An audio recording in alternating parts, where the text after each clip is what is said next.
Okay. Everything's set.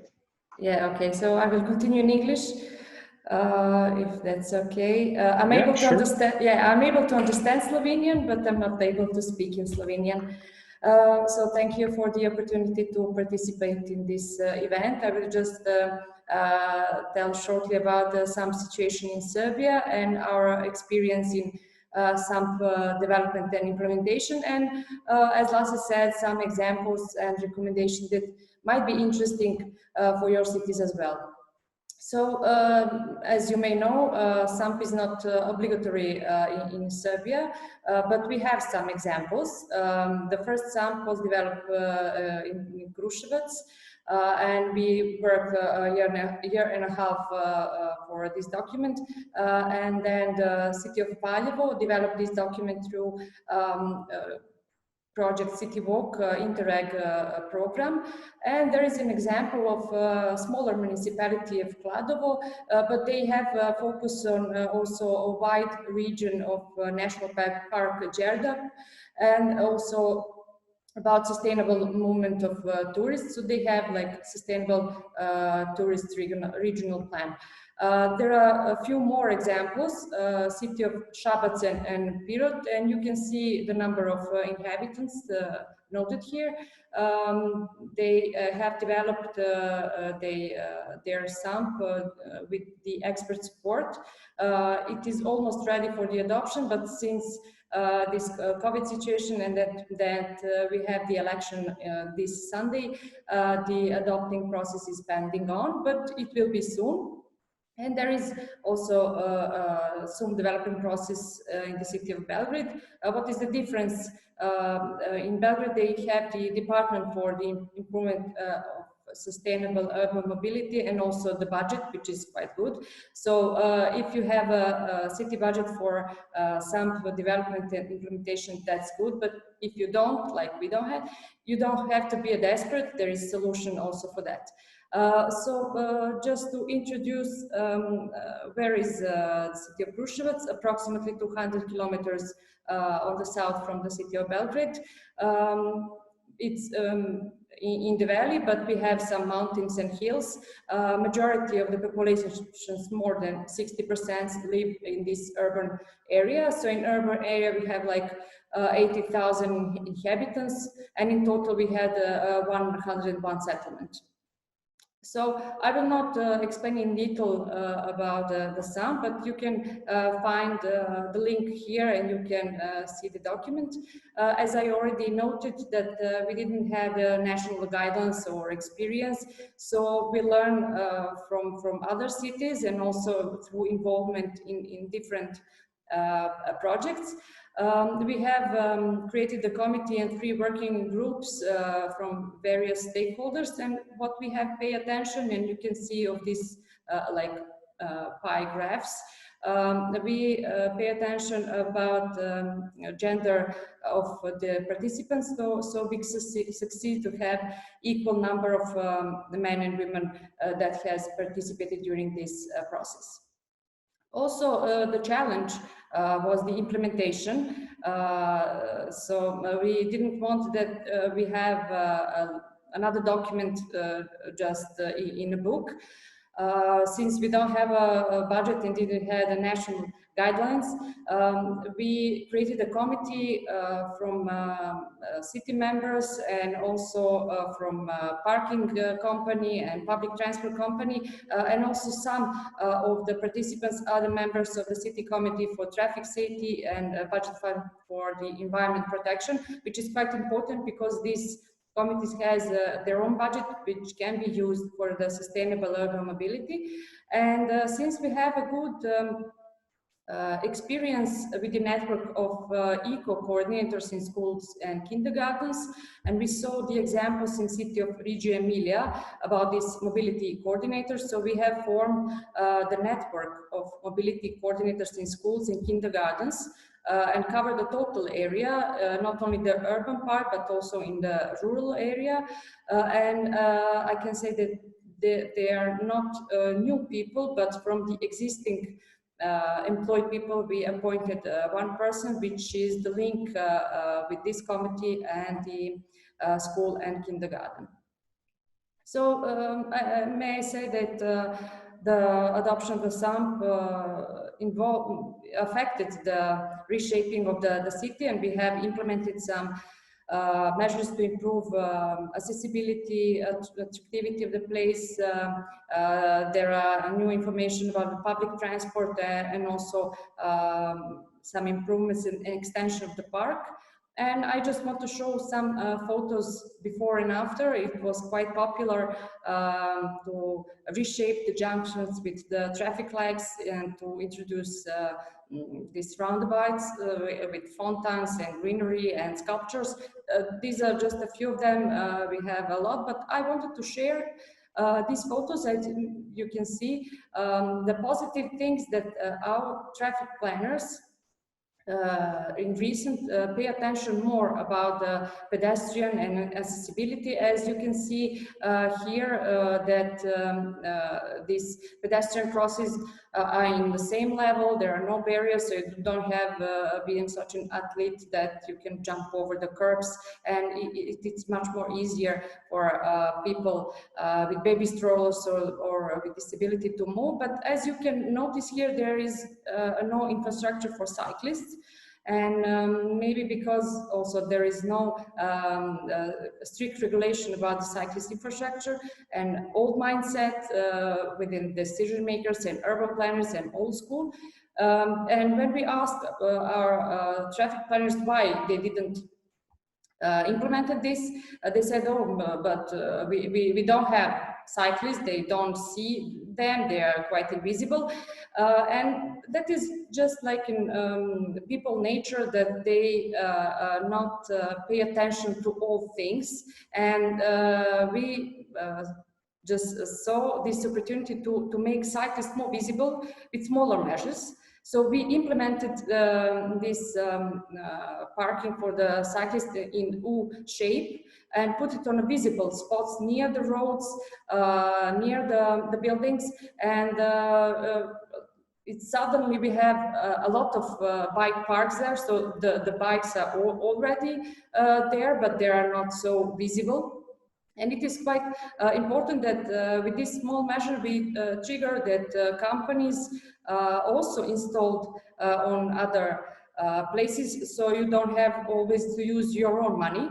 And we had some sponsorship for the milk production company to install these stations for with bike repair toolkit. So it is interesting that these small measures can have a big impact. You can see, like, we used this label on public bus to increase the awareness about the traffic safety, and we also organize quite often the city cycling tour. We don't call them critical mass because in our language it can be connected with the words of critic, and we would like to avoid that, so we call it like city cycling tour, but with the same purpose, to raise the awareness of the necessity of cycling infrastructure and safety of cyclists. And I can say that in every cycling tour we have more and more participants of different ages.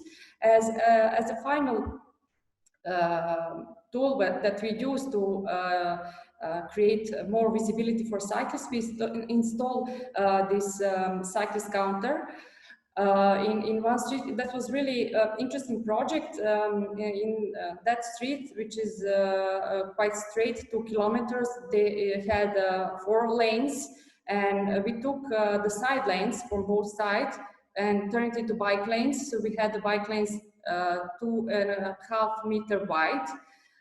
Previously we had a problem in that street with high speed, more than 100 kilometers in urban area. We put traffic lights, we put bumpers, but there was always speed limit. But when we implement these wide bike lanes, suddenly the traffic calmed.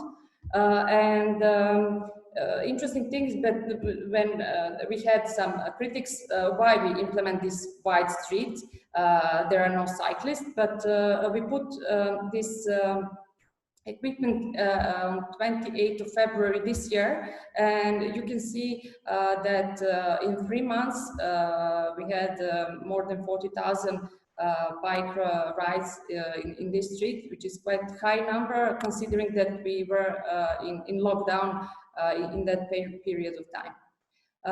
So one also interesting measure that Lasse also mentioned, this is temporary measure, and I can say that these pedestrian crosses triggered some development.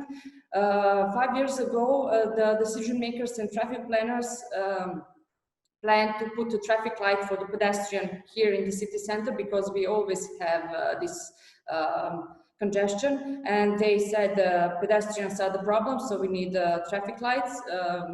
Me and my colleagues had a different opinion that the cars are a problem, not the pedestrians.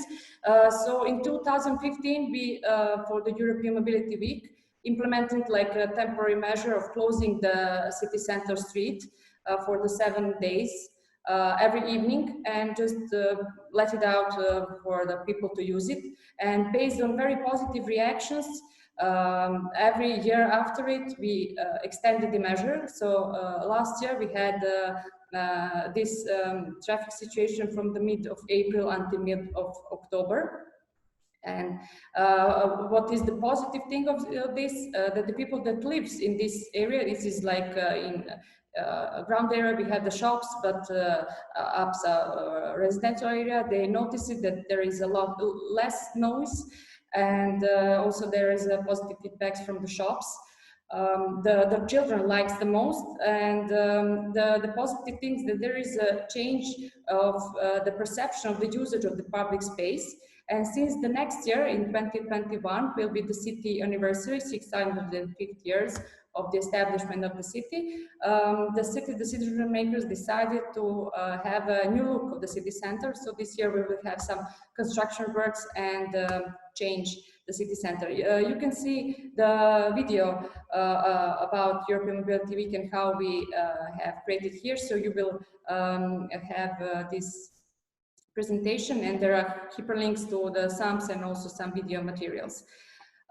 Considering about the SAMP for the smaller area, we have the experience. We try to develop the SAMP for one neighborhood, urban part of the city with 6,000 of the inhabitants, and we can see that it is possible, and we got quite positive reactions from residents, and also a list of small improvements, but with big impact, that is not so expensive.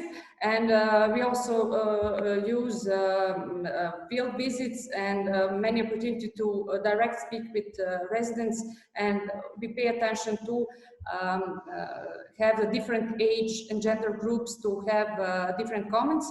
And usually during the European Mobility Week, we organize some kind of survey to get general feedbacks. So as a recommendation for the SAMP development, since you have a lot of experience in that, one of my recommendations is to use your own resources and increase your capacities, but also with the expert support during the whole process, or for the part that you see that you don't have enough capacity, to use visibility of all road users, include your citizens directly on with social media. I mentioned that we have a Facebook account, and you can see also during this video link the whole page and what other activities we have done in our city. And the small measures can have a great impact, motivate sponsorship, and also test measures during the European Mobility Week, and also it works in neighborhood level too. Thank you very much. I'm open for your questions, and you can contact me on email or LinkedIn. So, thank you. Okay, we will, Jelena. We're running slightly out of time, but I do have the question: will this document on SUMP be available also in Latin? We can understand Serbian, but some forgot how to read it. There is an online tool where you can switch from Cyrillic to Latin. Okay. So okay. I can share this tool, so you can easily switch Cyrillic to Latin letters. That's good. I like the photos that you showed, but these are probably all prior to the coronavirus crisis, right? Because we didn't see so many people on the streets lately. Unfortunately, I don't have photos from coronavirus since I was in quarantine for 1 month, so Yes. I didn't. Yeah. I couldn't I like make that. photos. You need not to include them today, Yeah, because it's good to see people on the streets, and otherwise your presentation wouldn't be so good. So Jelena, thank you very much. People are able to ask you a question, and probably you will be involved also in the discussion groups later, so people can talk to you even privately if they wish so. Thank you, Jelena.